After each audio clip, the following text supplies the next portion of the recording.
Hello students, we are doing the 11th chapter, that is Biotechnology Principles and Processes. Dear students, in my previous lecture I discussed in detail on one of the tool of recombinant DNA technology, that is the enzyme restriction endonuclease.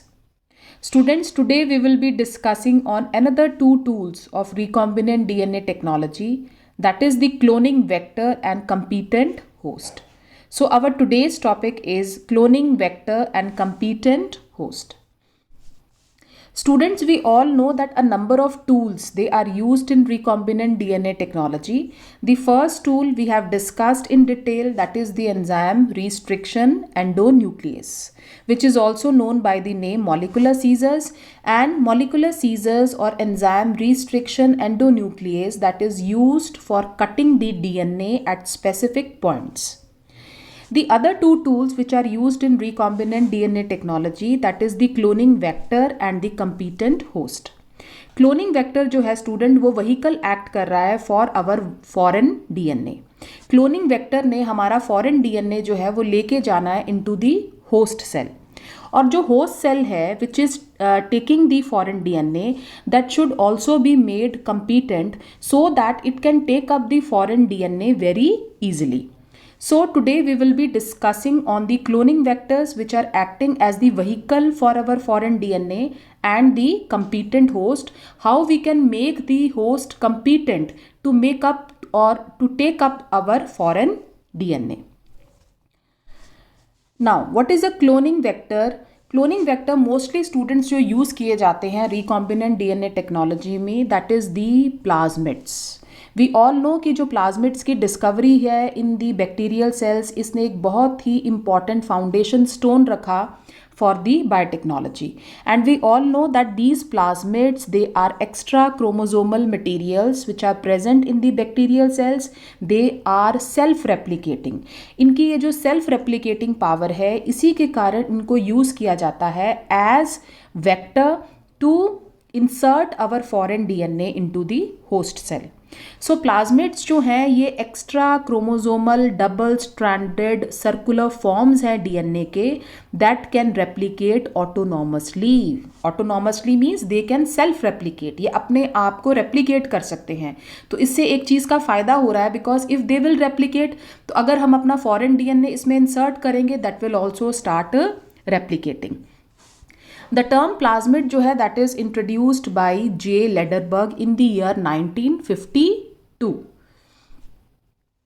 Now what are the salient features of a vector? Very important point है students कि एक vector के अंदर क्या salient features होने चाहिए. सबसे पहला और important salient feature है that it should have ORI, that is the origin of replication. Origin of replication वो point है या वो sequence है basis का जहाँ से replication start होती है, और ORI जो है वो एक start signal देता है for self replication. So when a plasmid that is used as a vector, और एक वेक्टर जो है that should have this part that is the ORI, so that कि वो अपने आप को सेल्फ रेप्लिकेट कर सके. So this is the one of the most important feature of a vector that it should have ORI. उसके अंदर ORI होना चाहिए. ORI की फुल फॉर्म क्या है students? Origin of replication. Origin of replication वो पॉइंट है या वो सीक्वेंस है बेसिस का जहाँ से रेप्लिकेशन स्टार्ट होती है, और ये सर्व करता है as start signal for self replication. So a vector must have ORI. Second important feature क्या है स्टूडेंट एक वेक्टर का? That it should incorporate selectable markers.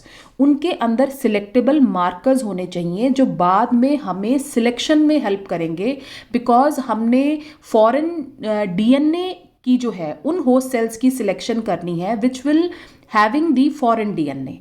तो सिलेक्शन के टाइम में यूजुअली जो है सिलेक्शन के टाइम में सिलेक्टेबल जो मार्कर्स हैं they play a very important role, और यूजुअली जो सिलेक्टेबल मार्कर्स देखे गए हैं that are the antibiotic resistant genes. So students देखो ये दिखाया गया है कि एंटीबायोटिक रेजिस्टेंट जीन जो है जैसे एम्पिसिलिन रेजिस्टेंस है, तो ये जो एंटीबायोटिक रेजिस्टेंट जीन प्रेजेंट है इन केस ऑफ अ वेक्टर, ये सिलेक्टेबल मार्कर का काम करेगी, ये बाद में हमें सिलेक्शन में हेल्प करेगी ऑफ रिकॉम्बिनेंट्स। तो रिकॉम्बिनेंट्स की सिलेक्शन में एंटीबायोटिक रेजिस्टेंट जीन्स बहुत इंपॉर्टेंट रोल प्ले करती हैं। सो दूसरा इंपॉर्टेंट फीचर क्या है एक वेक्टर का, कि उसके अंदर सिलेक्टेबल मार्कर्स हों, बिकॉज ये selectable markers they will allow to select those host cells that contain the vector from amongst those which do not। ठीक है, सो ये हमें बाद में जो है ये सिलेक्टेबल मार्कर्स जो हैं ये उन होस्ट सेल्स की सिलेक्शन में हेल्प करेंगे which are having the vector with the foreign DNA. Okay students, so this is the second important feature that must be present in case of a vector। तो पहला point है कि उसके अंदर ORI हो, उसके अंदर ओरिजिन ऑफ रेप्लिकेशन हो, और दूसरा पॉइंट क्या है कि इनके अंदर सिलेक्टेबल मार्कर्स हो। यूजुअली सिलेक्टेबल मार्कर्स क्या देखे गए हैं स्टूडेंट्स, एंटीबायोटिक रेजिस्टेंट जीन्स देखी गई हैं। नाउ थर्ड इंपॉर्टेंट फीचर क्या है स्टूडेंट, कि एक वेक्टर जो है a vector it must have at least one unique restriction endonuclease recognition site। इनके अंदर वेक्टर्स के अंदर रिकॉग्निशन साइट्स प्रेजेंट हों, ताकि यहाँ पे आके वेक्टर को कट किया जा सके with the help of the enzyme restriction endonuclease, और इस पार्ट में अपना फॉरेन डीएनए जो है वो इंसर्ट किया जा सके। अब अगर हमने वेक्टर के अंदर अपना फॉरेन डीएनए इंसर्ट करना है तो नेचुरली हमें वेक्टर को एक कट देना होगा। तो ये हम कट कैसे देंगे, we will give this cut with the help of the enzyme restriction endonuclease. और हमें पता है कि रिस्ट्रिक्शन एंडोन्यूक्लियस जो है उनकी स्पेसिफिक रिकॉग्निशन साइट्स होती हैं जहाँ पे जाके वो डीएनए को कट करती हैं। तो नेचुरली एक वेक्टर के अंदर रिकॉग्निशन साइट्स होनी चाहिए। ओके स्टूडेंट्स, सो ये तीन इंपॉर्टेंट फीचर्स हैं which must be present in a vector so as to facilitate the process of recombinant DNA technology or the transfer of gene into the host cell। Now the vector should be relatively small in size, और most commonly used जो vectors हैं these are the plasmids and the bacteriophages। Besides these students TI plasmids जो हैं of agrobacterium ट्यूमिफेसेंस जो हम आगे discuss करेंगे, इनको भी वेक्टर्स के तौर पे यूज़ किया जाता है, और रेट्रोवायरसेस जो हैं उनको भी यूज़ किया जाता है एज वेक्टर्स। नाउ स्टूडेंट्स, जो बैक्टीरियोफाजेस हैं, बैक्टीरियोफाजेस क्या हैं, बैक्टीरियोफाजेस वो वायरसेस हैं जो कि बैक्टीरिया पे अटैक करती हैं। तो हमें पता है कि जब एक वायरस जो है एक बैक्टीरिया पे अटैक करती है तो वो अपना डीएनए जो है वो इंसर्ट कर देती है इनटू द बैक्टीरियल सेल, और when it insert its DNA into the bacterial cell, तो ये वायरल डीएनए क्या करता है स्टूडेंट्स, वायरल डीएनए अपने आप को अटैच कर लेता है with the bacterial DNA. Now it is known as prophage. इसने अपने आप को बैक्टीरियल डीएनए के साथ इसलिए अटैच किया है so that it can do it's replication. जैसे जैसे बैक्टीरियल डीएनए रेप्लिकेट करेगा वैसे वैसे ये वायरल डीएनए जो है दैट विल ऑल्सो रेप्लिकेट। तो स्टूडेंट्स, बैक्टीरियोफाजेस की ये जो इंपॉर्टेंट प्रॉपर्टी है कि जब ये अटैक करती हैं ऑन दी बैक्टीरियाज तो ये अपना डीएनए इंसर्ट कर रही हैं इनटू दी बैक्टीरियल सेल्स। तो हम इन वायरल डीएनए में अपनी फॉरेन डीएनए इंसर्ट करके इसे हम एड ऑन करवा सकते हैं into the host cells. Therefore bacteriophages जो हैं they are also used as the cloning vectors. But students, जो मोस्ट इम्पॉर्टेंट वेक्टर है जो कि यूज़ किया जाता है रिकॉम्बिनेंट डीएनए टेक्नोलॉजी में, दैट इज़ द प्लाज्मिड। और पहला जो आर्टिफिशियल क्लोनिंग वेक्टर कंस्ट्रक्ट किया गया था दैट वाज प्लाज्मिड PBr322, और इसकी जो कंस्ट्रक्शन थी that was done by two scientist Bolivar and Rodriguez. So ये जो नाम है PBr322, here P stands for plasmid, B stands for Bolivar and R stands for Rodriguez। So PBr322 पहला artificial cloning vector है जो कि construct किया था बॉलीवर और रॉड्रिग्यूज ने इन द ईयर 1977। अब स्टूडेंट्स इस क्लोनिंग वेक्टर को बड़े ध्यान से देखो। अभी मैंने बताया कि एक वेक्टर के अंदर क्या इंपॉर्टेंट फीचर्स होने चाहिए, और हम देखेंगे कि इस वेक्टर के अंदर वो सारे इंपॉर्टेंट फीचर्स हैं which must be present in a cloning vector. सबसे पहला इंपॉर्टेंट फीचर हमने क्या किया था student, that it should have origin of replication. First point कि उसके अंदर ओरिजिन ऑफ रेप्लीकेशन होना चाहिए। ओरिजिन ऑफ रेप्लिकेशन वो पॉइंट है जहां से रेप्लिकेशन स्टार्ट होती है। बिकॉज हमने अपना फॉरेन डीएनए इंसर्ट करना है इनटू द वेक्टर, हम चाहते हैं कि हमारा फॉरेन डीएनए भी रेप्लिकेट करे, तो हमने उसे वेक्टर के अंदर इंसर्ट कर दिया। अब जैसे जैसे वेक्टर रेप्लिकेट करेगा वैसे वैसे हमारा फॉरेन डीएनए भी रेप्लिकेट करेगा, और हमारे पास बहुत सारी कॉपीज तैयार हो जाएंगी फॉरेन डीएनए की। तो जिस चीज़ को वेक्टर के तौर पे यूज़ किया जाता है, that should have origin of replication so that it can replicate itself. दूसरा इंपॉर्टेंट फीचर क्या करवाया है स्टूडेंट मैंने, कि उनके अंदर सिलेक्टेबल मार्कर्स प्रेजेंट हों। और PBR322 के अंदर ये दो सिलेक्टेबल मार्कर्स प्रेजेंट हैं। ये दो सिलेक्टेबल मार्कर्स हैं क्या, एंटीबायोटिक रेजिस्टेंट जीन्स हैं। एक है एम्पिसिलिन रेजिस्टेंट जीन्स और दूसरी क्या है, टेट्रासाइक्लिन रेजिस्टेंट जीन्स। सो ये दोनों जो एंटीबायोटिक रेजिस्टेंट जीन्स हैं ये सिलेक्टेबल मार्कर्स का काम करती हैं। सो ये सेकंड इंपॉर्टेंट फीचर है, हमने देखा this is also present in case of the plasmid. तीसरी इंपॉर्टेंट फीचर मैंने तुम्हें क्या बताया है, that it should have the recognition sites for the enzyme restriction endonuclease, ताकि उसे कट किया जा सके। और हम फिगर में देख रहे हैं कि इसके अंदर बहुत सारी रिकॉग्निशन साइट्स प्रेजेंट हैं for the different types of restriction endonuclease enzyme, like for SAL1, BAMH1, HIND3, EcoR1, PST1। तो ये these are the recognition sites for the different restriction endonuclease enzyme, ताकि यहाँ पे आके डीएनए को कट किया जा सके और अपना फॉरेन डीएनए जो है वो इंसर्ट किया जा सके। So we have seen that all the three important features which are required for a vector that is present in case of the plasmid PBR322, जो कि आर्टिफिशियली कंस्ट्रक्ट किया था by two scientist, Bolivar and Rodriguez, in the year 1977. So this is the structure of PBR322. Students, you must draw the structure of PBR322 in your copies. Now, next.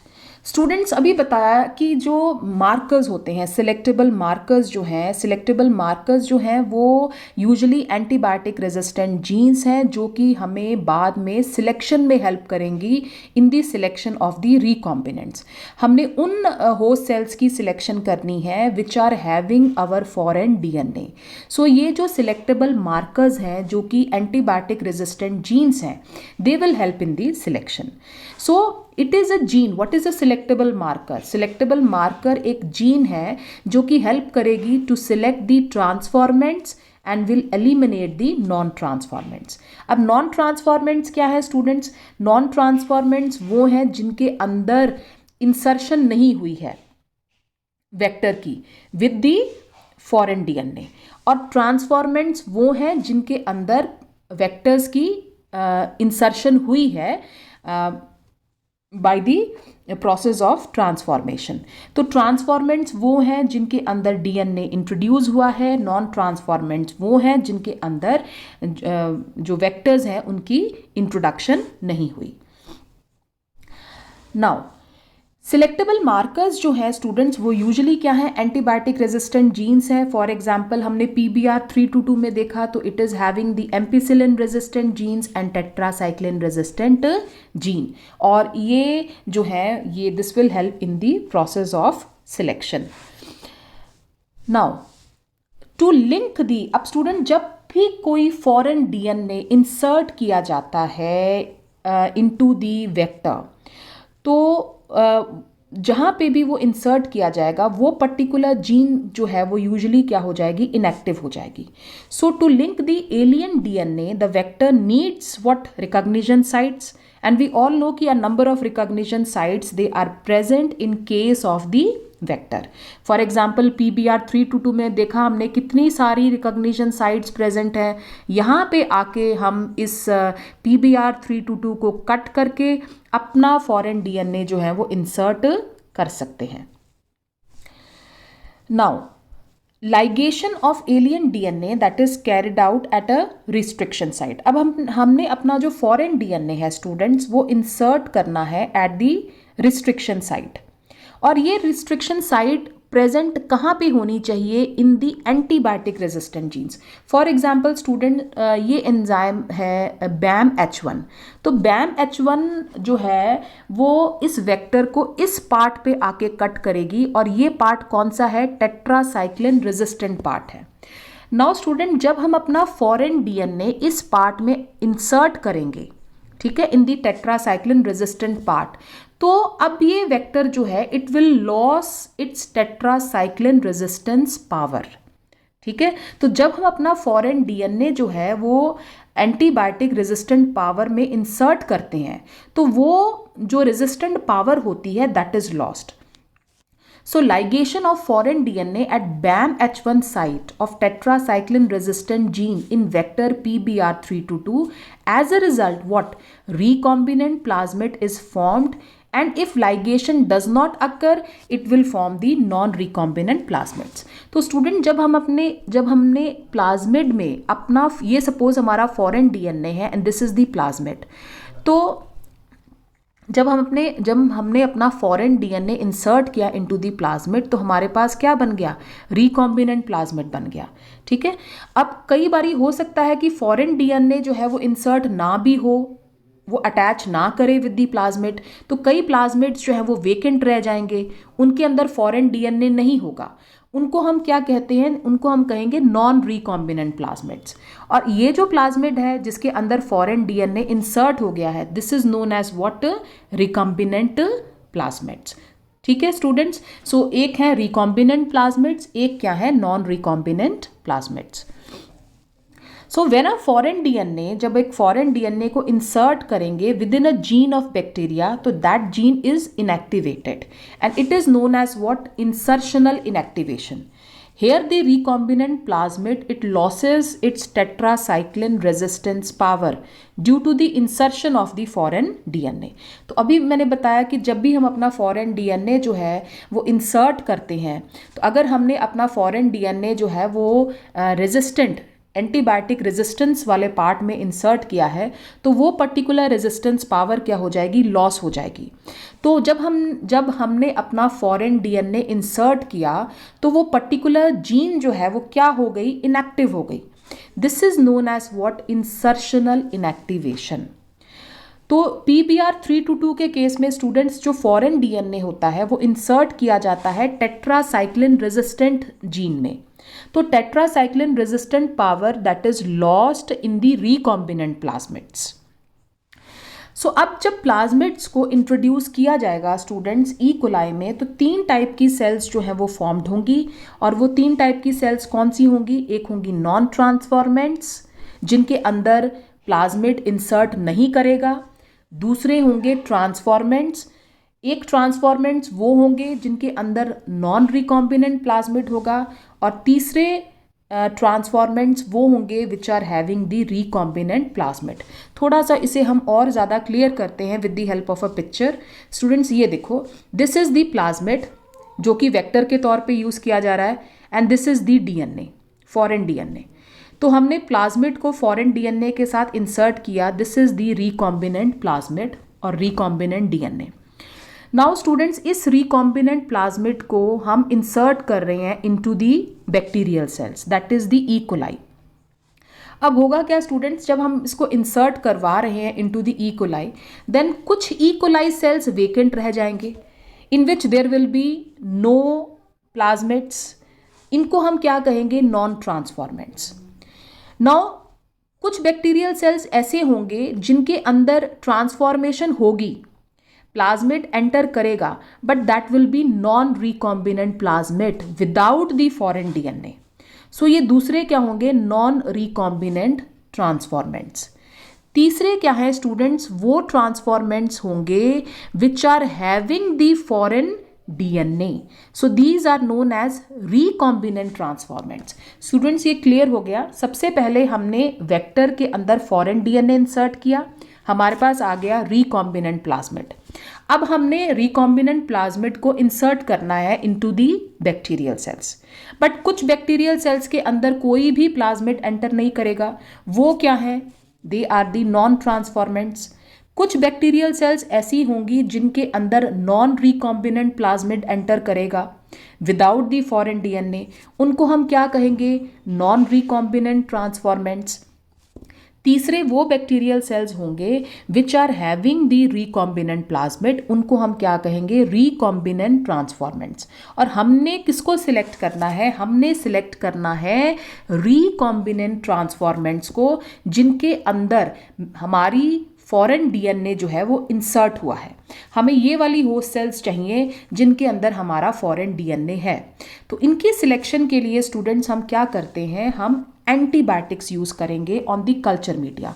अब हम क्या करेंगे, culture media तैयार करेंगे, उस culture media में हम ampicillin antibiotic डाल देंगे।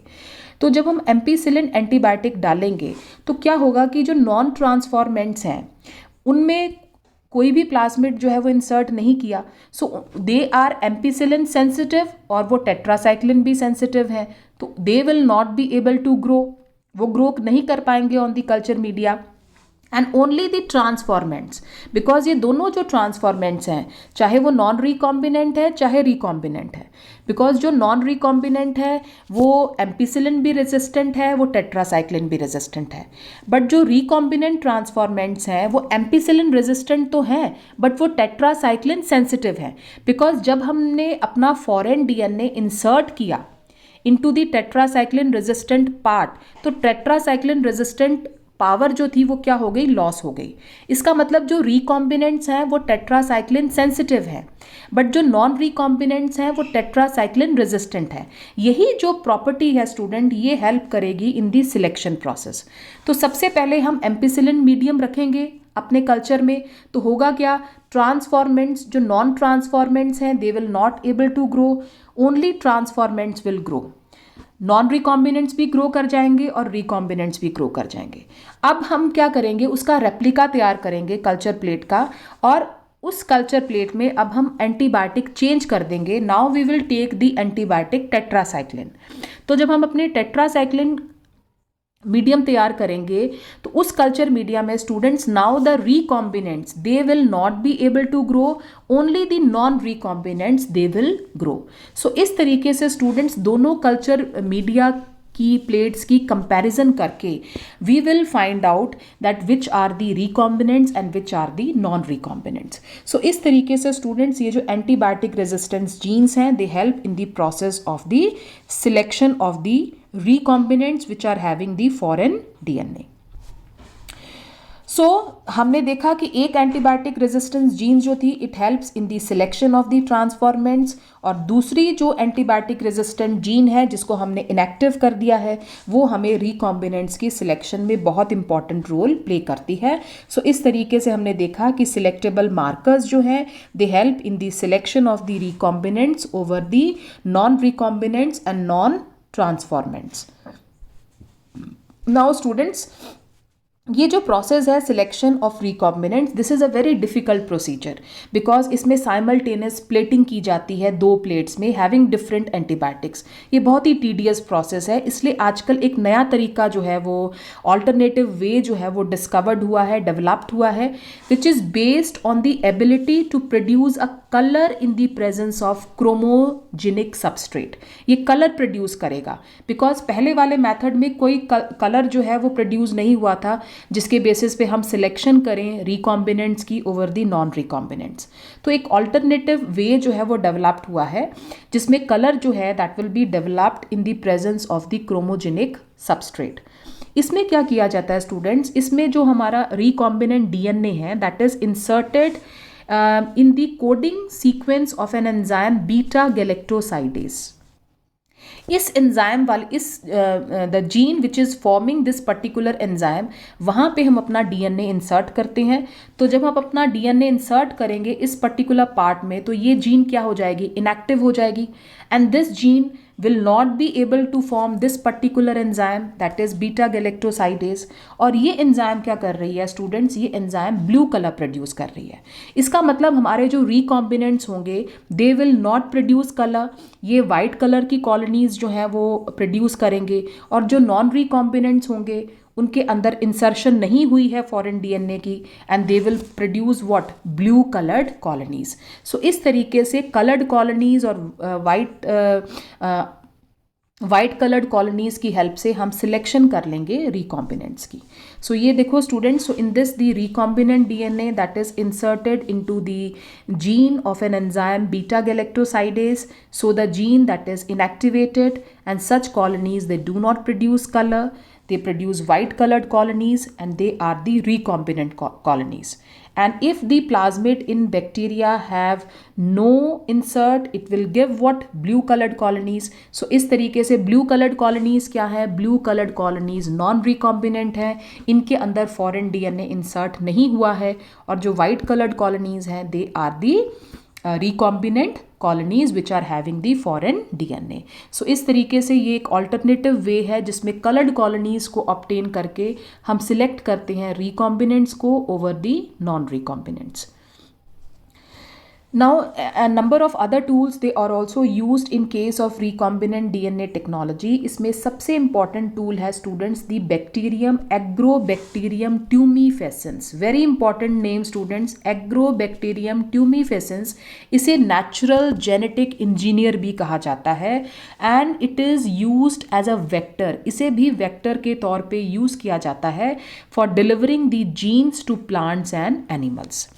तो स्टूडेंट ये जो एग्रोबैक्टीरियम ट्यूमीफेसेंस है जो कि एक बैक्टीरिया है, it can deliver a piece of DNA that is the T DNA to transform the normal plant cells into tumour cells. ये क्राउन गॉल डिजीज कॉज करता है to the broad leaved dicots. ये जो bacteria है ये crown gall disease cause करता है to a number of dicot plants.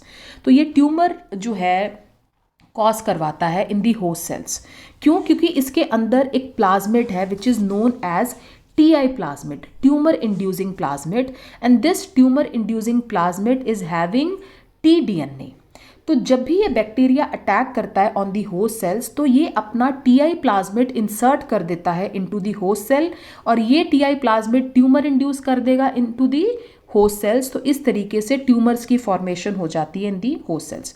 तो ये एक नेचुरल एबिलिटी है इस बैक्टीरिया की कि जब भी ये बैक्टीरिया होस्ट सेल्स पे अटैक करता है तो ये अपना TI प्लाज्मिड इंसर्ट कर रहा है इनटू दी होस्ट सेल्स। तो इस बैक्टीरिया का यही TI प्लाज्मिड जो है student as a vector use किया जाता है। तो हम इस TI प्लाज्मिड में ये जो tDNA है जो कि ट्यूमर इंड्यूस करता है, इसको रिमूव करके इसमें अपना फॉरेन DNA इंसर्ट करके इसे वेक्टर के तौर पे यूज कर सकते हैं for transferring a number of genes into the host cells. So tumour inducing plasmid of Agrobacterium tumefaciens, it is modified into a cloning vector which is not pathogenic but can use the mechanism to deliver the genes of interest into the plant cells। Now students, next जो important tool है in the recombinant DNA technology, that is what, that is the competent host। DNA जो है वो hydrophilic है, and we all know कि जो cell membranes हैं जिसके थ्रू डीएनए की एंट्री होनी है वो तो हाइड्रोफोबिक है। सो हमें जो होस्ट सेल्स हैं उन्हें कंपीटेंट बनाना पड़ेगा so that they can take up the alien DNA और दी फॉरेन डीएनए और the plasmid which is carrying our foreign DNA. So इसके लिए उन्हें कैसे कंपीटेंट बनाया जाता है? There are number of ways by which we can make the host cells competent to take up the foreign DNA, जिसमें से फर्स्ट मेथड है कि जो बैक्टीरियल सेल्स हैं उनको हम ट्रीट करते हैं with specific concentration of divalent ions like calcium ion. So DNA enters the bacterial cells through pores in the cell wall। तो जब हम उन्हें ये डाईवेलेंट आयंस के साथ ट्रीट करते हैं जैसे लाइक कैल्शियम आयंस के साथ ट्रीट करते हैं, तो सेल मेम्ब्रेन में छोटे छोटे पोर्स क्रिएट हो जाते हैं and these pores they will facilitate the entry of the DNA into the host sales. So this is one of the way by which we are making the host cells competent to take up the foreign DNA. दूसरा वे क्या है students कि जो host cells हैं they are incubated with recombinant DNA on ice.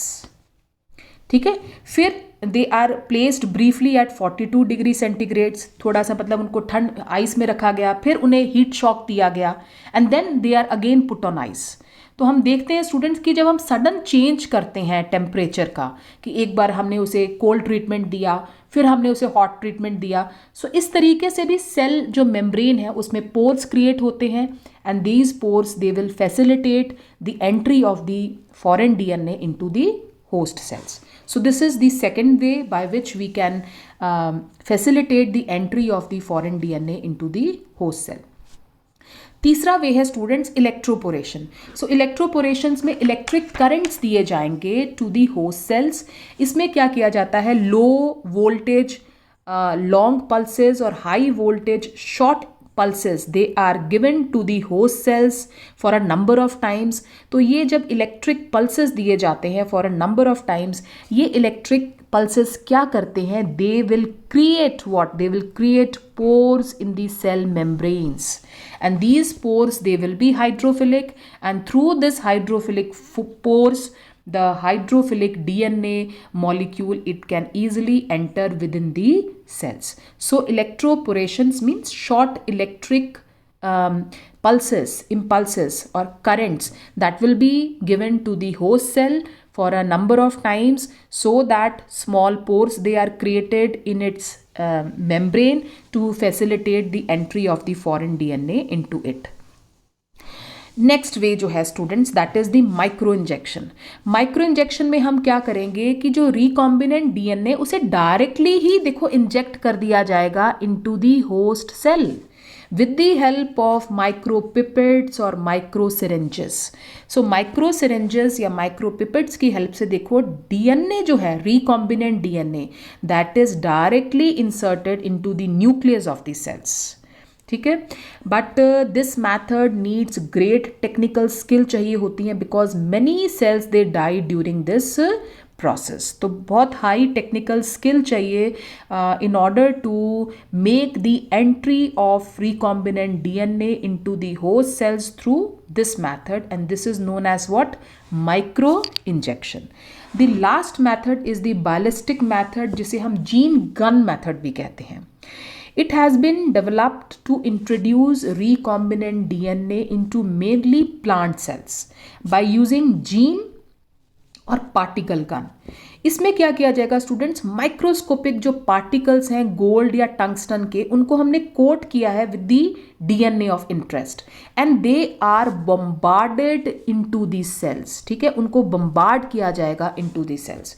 सो यहाँ पे किया जाता है कि छोटे छोटे जो गोल्ड या टंगस्टन के पार्टिकल्स हैं उनको हम कोट कर देते हैं with the DNA of our interest and now they are shooted. They will be shooted into the host cells using helium pressure particle gun device. So in this way हमारा जो foreign DNA है that will be made to enter into the plant cells and this is known as what, gene gun method. तो हम देख रहे हैं कि इसमें देखो जीन गन जो है वो यूज़ की जा रही है. ये जीन गन जो है वो helium pressure particle gun device है और हमने गोल्ड या जो टंगस्टन के पार्टिकल्स हैं उनको कोट किया है with the DNA of our interest और हम शूट कर रहे हैं प्लांट सेल्स को with this gold or tungsten particles which are coated with the foreign DNA and in this way we are facilitating the entry of the recombinant DNA into the host cells. So students ये various methods हैं by which we have made the host competent to take up the foreign DNA.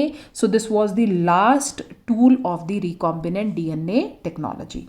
So students, I have discussed in detail on the two tools of recombinant DNA technology. One is the cloning vectors जो हमारा foreign DNA लेके जा रहा है into the host and second is the competent host कि हमने host को किस तरीके से competent बनाया कैपेबल बनाया सो दैट कि वो हमारा फॉरेन डीएनए जो है वो अपने अंदर इंसर्ट कर सके. So students, this was all about the today's lecture. Thank you all of you.